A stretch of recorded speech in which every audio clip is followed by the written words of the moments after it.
Happy Sabbath. Happy Sabbath. Good morning, everyone, and welcome to your online English worship service here in Iceland. Do you know that, by the way, hi, Gavin. Good morning, Jadelle. Morning. Last April 14, there was a news that a very bad tornado hit South Carolina. And the woman who survived, really, she said, whoa, after 9 deaths, she just survived by calling the name of Jesus. That's so powerful. I thought I would like to share that to our online friends. And that's like when you call the name of Jesus, the fear just like walked off the door. And also the Bible has like 365 times saying, fear not, do not fear. And why is it 365 days, you think, Gavin? One for every day of the year. Great. You're a real mathematician here. Wonderful. And one of the best verses that I really hold on to is the 2 Timothy 1:7.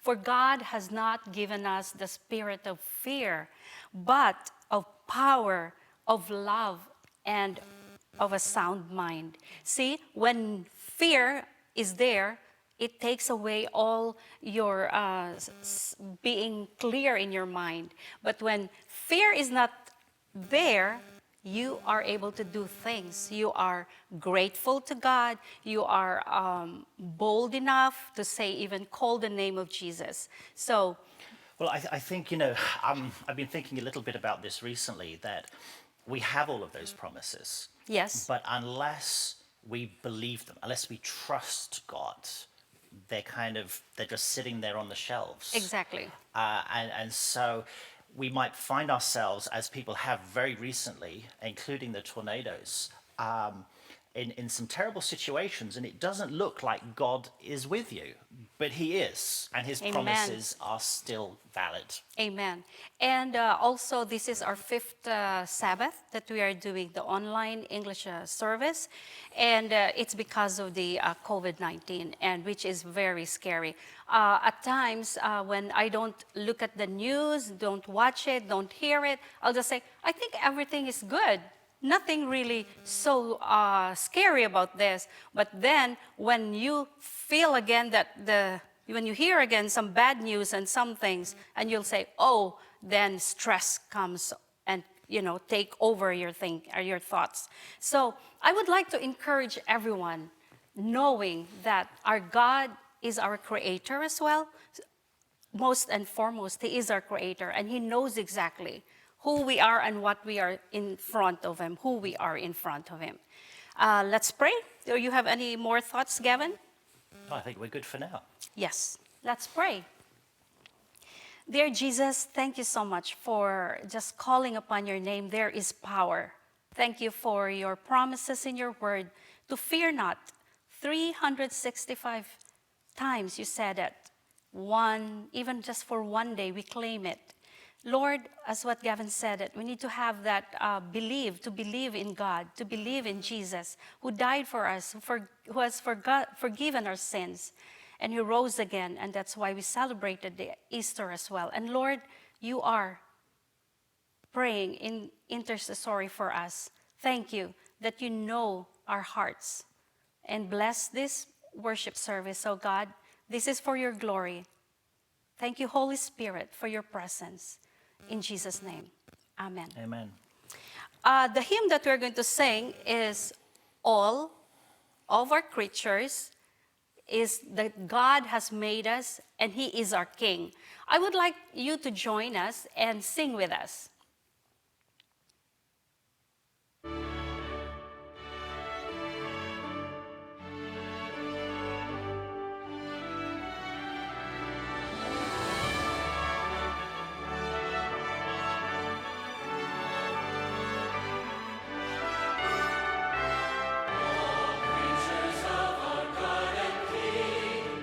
Lift up your voice and with us sing.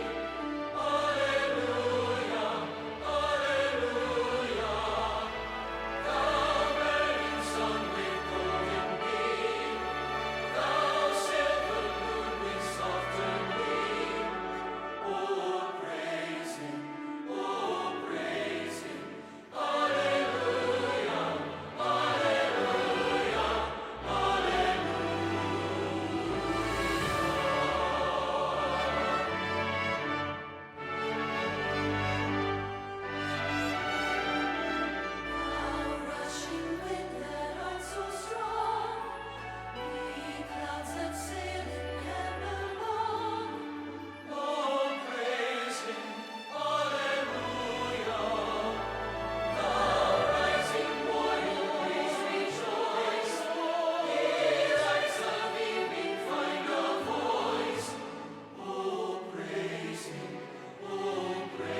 Hi. Hey, Auntie Jadao. Can I tell you a story that Yes, happened? please. I would love to hear. I was at school and all the students, they were arguing and fighting about all sorts of things, and Oh. it was quite negative, and Mm-hmm. I felt kind of bad about it. So when I went home, I asked God to help me find a solution or some way I could help them. Mm-hmm. So I got an idea that God gave me, and I went to school. And then every student, they got a little, just a note or something, Mm-hmm. and just says something positive about them, like you're really good at this, or you're an amazing person, Mm-hmm. and stuff like that. So when I came in, You know, Yana, everything. if I receive one of those, I'll be very happy. I Yeah. would too. Yes. So then when I went in, I mean, everything changed. Everybody was like, just they felt much better. You could just see it in their faces, and just it was just so good to feel that. Amen. So when I went home, I realized that even though maybe in your work or at home or in your school, if there's something happening, God always has a solution to these things if Yes. we ask Him. Amen. That's really great. Thank you for Yes. sharing that. That's Sure. really important, I think, especially when the world is so negative. And Yes. then even just a simple, a very light, very small light that will flicker, that will really brighten up the Yes. darkest area of this world, isn't it? Exactly, yes. So thank you for sharing. That's wonderful. Would you like to invite our friends? Yes, and now we're going to sing a song called Jesus Loves Me, and we invite all of you to sing along with us. Yes.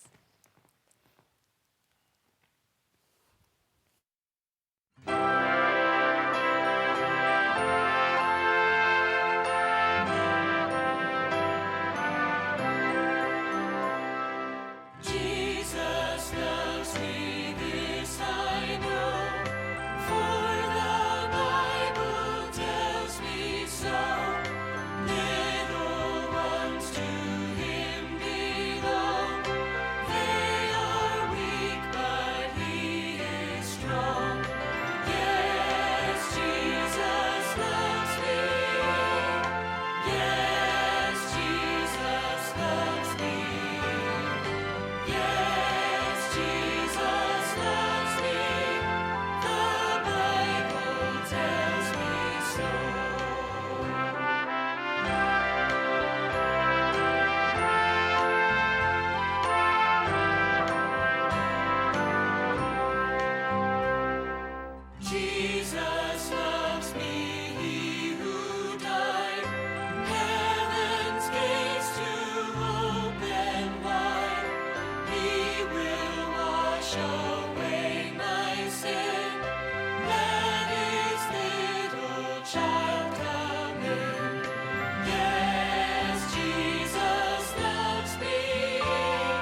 Welcome back. And I would like to thank God for all the faithfulness of our congregation and church members and friends, and for just their tithe and offerings are always on pouring in into God's storehouse. And that says a lot of faithfulness and the attitude of our church members. If a person is so grateful, they are also even giving more to God. Amen. The breath itself, Gavin, that we are breathing, we don't need ventilators to put it into our lungs. It's just like God is just, it's free for all of us, and His faithfulness can be seen everywhere. And I think sometimes when difficulties come around us and maybe we're not sure that God is there anymore, our tendency is perhaps to our faithfulness begins to fade, and that's reflected in the way we use our tithes and offerings. But we are very grateful that we have had a great tithes and offerings coming into the church over these difficult times, and so we thank you for your faithfulness.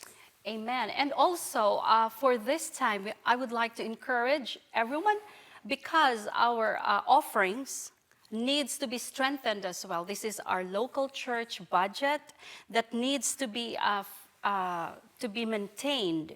So there are two kinds of giving actually with our offerings. First is with a purpose. Sometimes that purpose you'll say, oh, it's not there anymore, so I don't think I should give that. So sometimes that is based on your feelings. But if you give on another kind, which is the percentage of your income, which is for your offertory, let's say 2%, 1%, then it is according to what your commitment or your vow to God. So systematic giving. Yes, it's a systematic giving. And now, also, I would like to share with you as well the 100 days of prayer. And it's actually, we are on the 23rd day, and this time it's the focus of the Word of God is on Psalm 55:22. Cast your burden on the Lord, for He shall sustain you. He shall never permit the righteous to be moved. At this time, I think this is really timely. Life continues. God's faithfulness is there. The sun rises. The air is there we breathe in. The wind blows. What else? There's so much blessings. If you have a tiny little bit of worries or fear, He said, hey, I'm here. Cast it on me. Cast it upon me. I will sustain you. I will never permit you to be moved, because that's what His promises are. One of the promises, maybe we can make an attitude that every day we will find words that are not to be afraid in the Bible. Every day, so that it will sustain us every day. And it's only free for each one of us. Amen. Okay, so I think we're ready to pray for our offerings, and as well we'll pray for the focus on our prayer for the 100 days. And there is also a praise report before that prayer. It says that we praise the Lord that the early projections for massive death rate in the US as a result of COVID-19 are being lowered dramatically. The pandemic is also continuing to slow down throughout Europe, and there seems to be light at the end of the tunnel. Oh, that's so wonderful news, I think. Okay, let's pray. Dear Jesus, as we are giving our offerings, I pray that we will be in purpose or even higher than what is being called the percentage and from our income. Thank you, dear Lord, that you will sustain us. You are so faithful. And thank you that our vow to you will not end, but it's rather continuing. Dear Father, I also pray for the health professionals on the front lines who are continuing to battle this epidemic. We pray for their health safety against the COVID-19 and their physical safety from irrational people on the streets who think medical personnel are contaminated. Let them feel special, dear Father, that they are not there to contaminate people, but they are there to help us. And I also pray, dear God, for there would be a balance between our locking down the whole world at home and opening up to the economy and activities at the right time. As we are planning here in Iceland that it's going to be on May 4th, I pray that it will be safe for everyone, and still we will be taking care of each other by maybe doing the social distancing for a while. And also, I pray that it is the right time to open the economy and businesses that are not completely destroyed.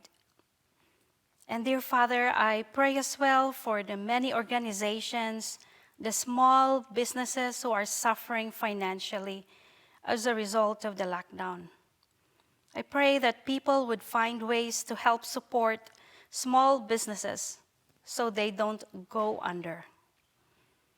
Dear Jesus, I also pray for women and children who are in dangerous situation and need your protection.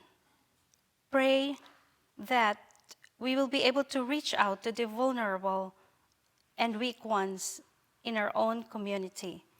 But above all, dear Lord, I pray for the Holy Spirit to touch them and protect them and shelter them. Dear Father, I pray for those who go to work, like in the grocery stores, the gas stations, and other essential businesses.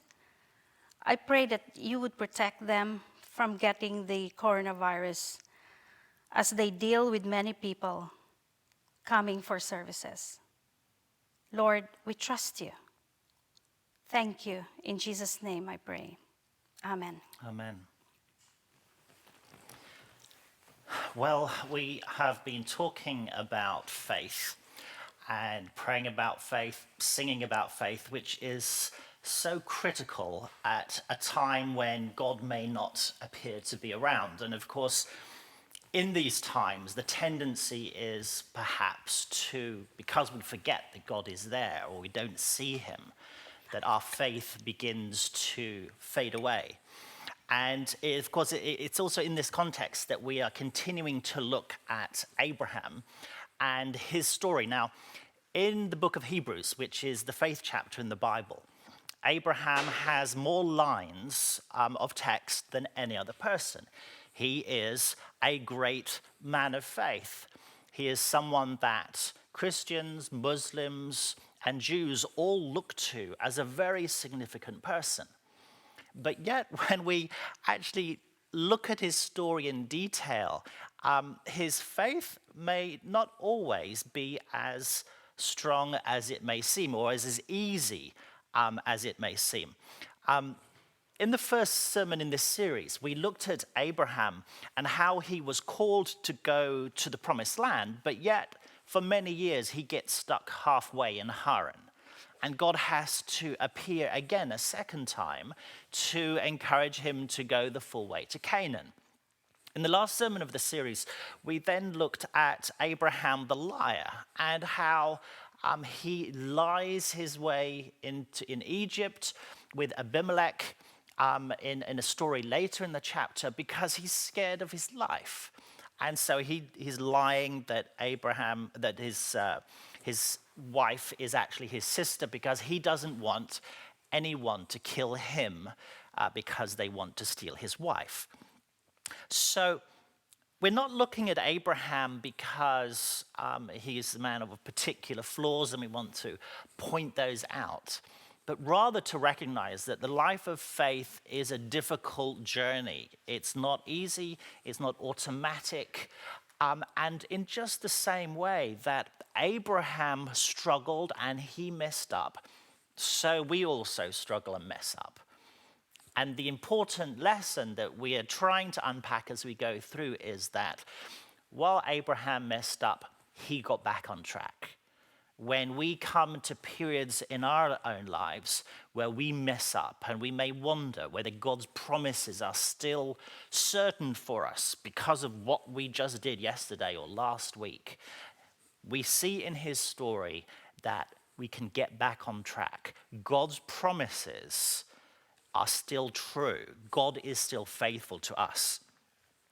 Now, this time we're actually going to look at a very positive demonstration of faith that helps us understand the life of faith in a very practical way. And I'd like you to get your Bibles out at home, whether it's a paper Bible or on your phone, and turn to Genesis chapter 13. Genesis 13. This is the story of two relatives, an uncle and a nephew, who were as close as brothers. And I want to read the first 9 verses, first of all, so you can get the story. And please follow along in your own Bible so you can see it for yourself. Genesis 13, verse 1. So Abram left Egypt and traveled north into the Negev, along with his wife and Lot, and all that they owned. Abram was very rich in livestock, silver and gold. From the Negev, they continued traveling by stages toward Bethel, and they pitched their tents before Bethel and Ai, where they had camped before. This was the same place where Abram had built the altar, and there he worshipped the Lord again. Lot, who was traveling with Abram, had also become very wealthy with flocks and sheep and goats and herds of cattle and many tents. But the land could not support both Abram and Lot with all their flocks and herds living so close together. So disputes broke out between the herdsmen of Abram and Lot. At that time, Canaanites and Perizzites were also living in the land. Finally, Abram said to Lot, "Let's not allow this conflict to become between us and our herdsmen. After all, we are close relatives. The whole countryside is open to you. Take your choice of any section of the land you want, and we will separate. If you want the land to the left, then I'll take the land to the right. If you prefer the land on the right, then I will go to the left." Now, notice a couple of things in this very simple story so far. First of all, what was the issue that Abraham wanted to address? It was quarreling. There was arguing because of the land. Why was this particularly a problem? Because they were brothers, uncle and nephew. There was this close relationship. So living in peace and harmony with your relatives is at the very crux of this story. Now, secondly, what is the solution to the problem of being overcrowded and quarreling together? Well, if you look in verse 9, it's to part company. "Is not the whole land before you?" Abram said. "Let's part company. If you go to the left, I'll go to the right. If you go to the right, I'll go to the left." Now, let's not lose the enormity of this statement. God has promised to Abram, not Lot, that the whole of the land is his. That he, Abram, is going to be the father of many nations. And great nations need lots of land. Now, if I had been Abraham, I would be tempted to think something like, well, God has made these promises to me. I'm going to be the father of many nations. We need lots of land. So I need this really for myself. Now, Lot, my nephew, this younger junior person, he should not expect to be able to have whatever he could take. And of course, in this particular culture, it would have been considered rude for the younger person to ask something from the older one, particularly if God has given it to you. Now, so Lot could be considered, he doesn't deserve anything at all. Maybe we could pushed Lot and his family down to the Negev boundaries, down towards the desert. But no, Abraham says to the younger person, the less experienced, the less important relative, look at the beauty of the land. You choose whatever you would like. Now, how in the world could Abraham have done that? Why isn't Abraham holding the best of the land to himself?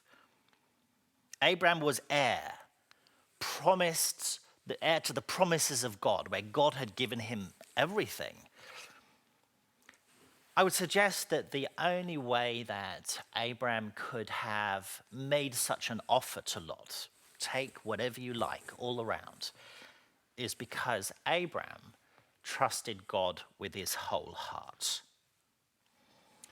Which leads us to the inevitable conclusion that for Abraham, peace between brothers was more important than land.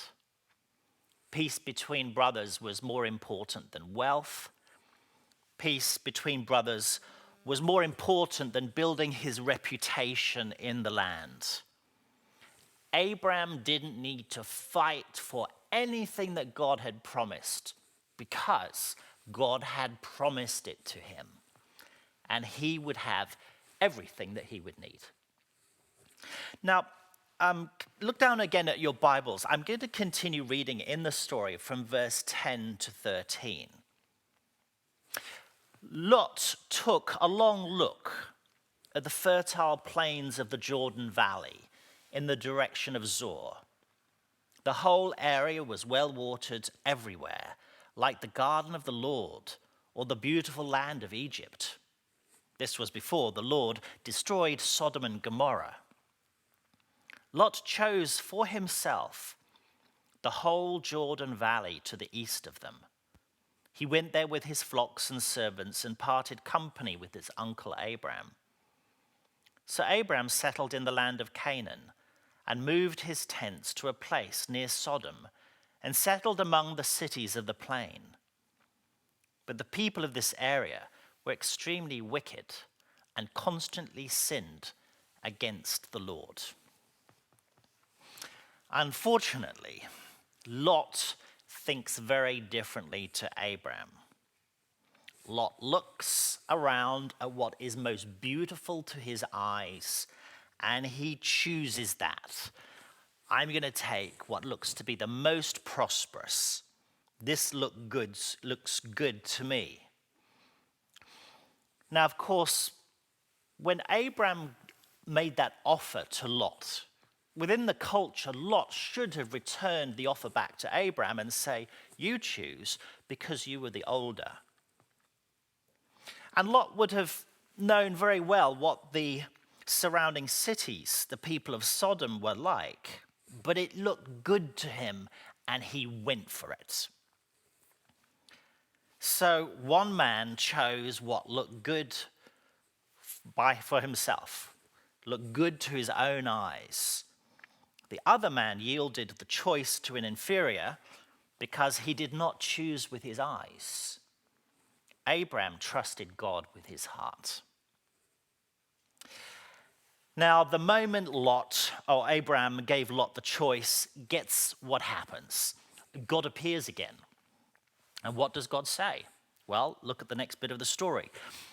Genesis 13, 14 to 17. After Lot had gone, the Lord said to Abraham, look, as far as you can see in every direction, north and south and east and west, I am giving all this land, as far as you can see, to you and your descendants as a permanent possession. And I will give you so many descendants like the dust of the earth, they cannot be counted. Go and walk through the land in every direction, for I am giving it to you. So, after Lot headed off to the place that looked beautiful to his eyes, God promised Abraham everything he could see, and so many children, they could not be counted. Now, I don't think it is a coincidence that God appeared the moment Lot disappeared around the corner and off towards Sodom. As Lot left, you could imagine Abraham beginning to wonder, maybe I made a mistake. Maybe I was a bit too generous and a bit too hasty. Maybe I should be a little bit more careful in what I offer to other people. And God arrives in that moment and says no. Nothing Lot takes from himself for himself is going to affect the promises that I have made to you. No matter how generous you are to others, you are not going to run out of anything you need, because I have already made these promises to you. So let me remind you of what I have promised to you again. Now, I don't know whether the angels clapped in heaven at this point, but I could imagine they had been on the edge of their seats for quite some time. They had just seen Abraham lying to the most powerful man in the world, to the Pharaoh of Egypt, to protect his life. And the next story we suddenly find Abraham is apparently yielding his rights to the promise, to this good land for peace. And so you can imagine the angels applauding and shouting, yes, Abraham, you get this. You understand what the point is. You chose peace between brothers as the most precious thing to protect, more precious than possessions or wealth or reputation, more precious than your rights as the older brother. You chose the road to peace and humility, because this is the road that God himself walks. Now, as we move into the New Testament, peace and humility is the very essence of who Jesus is.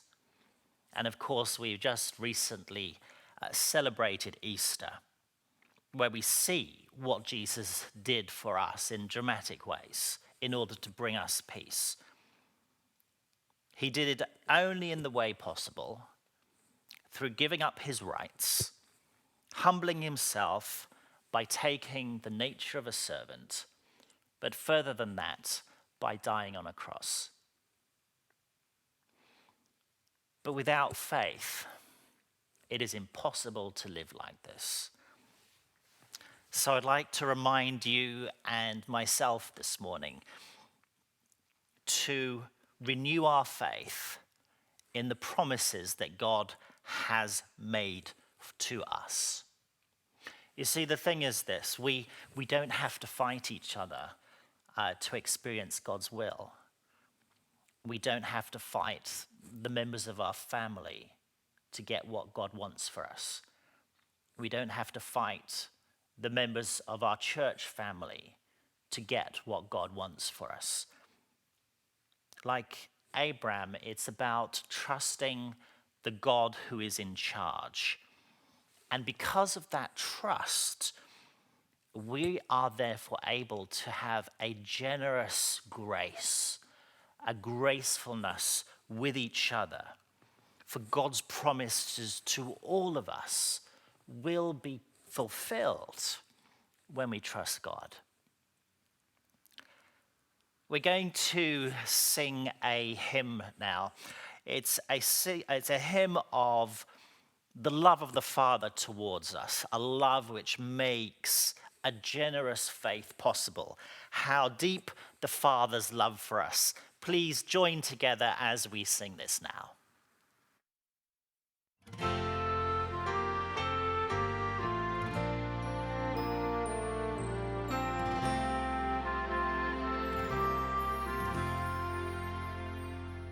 How deep the Father's love for us, how vast beyond all measure,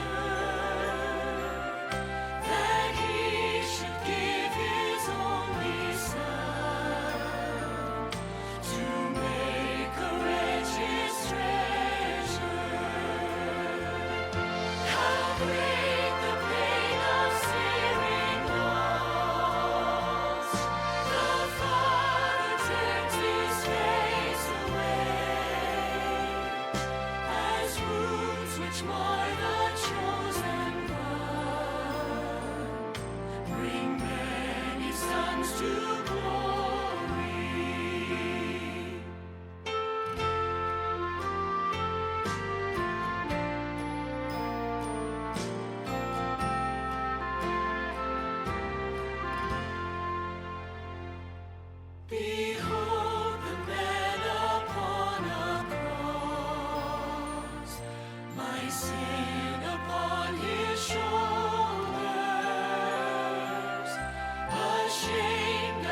Let's pray together.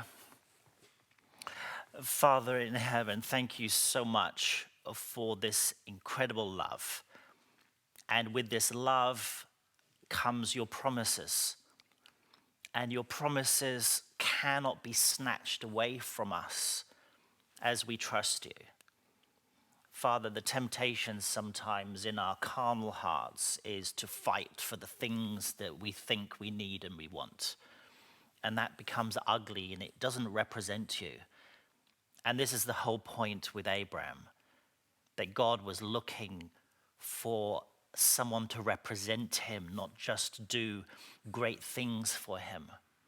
And so I pray that as we think about our lives, that we will put character first.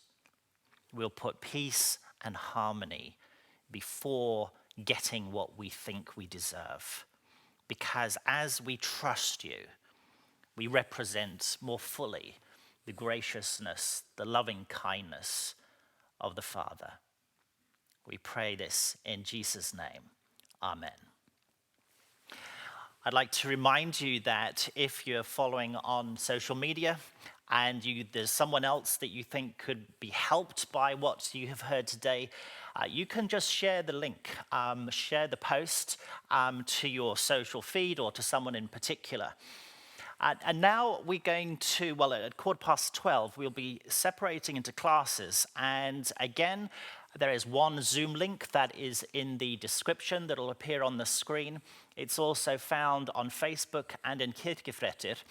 And this time we are going to be using one link for youth and the different English Sabbath School classes. We'll all come together and then we will be split electronically into our different groups, which is a great feature we have now with Zoom. And from today, we're going to be introducing an Icelandic class for any Icelandic speakers who are following the English service. So do follow along at 12:15 to our Bible classes. Hope to see you there.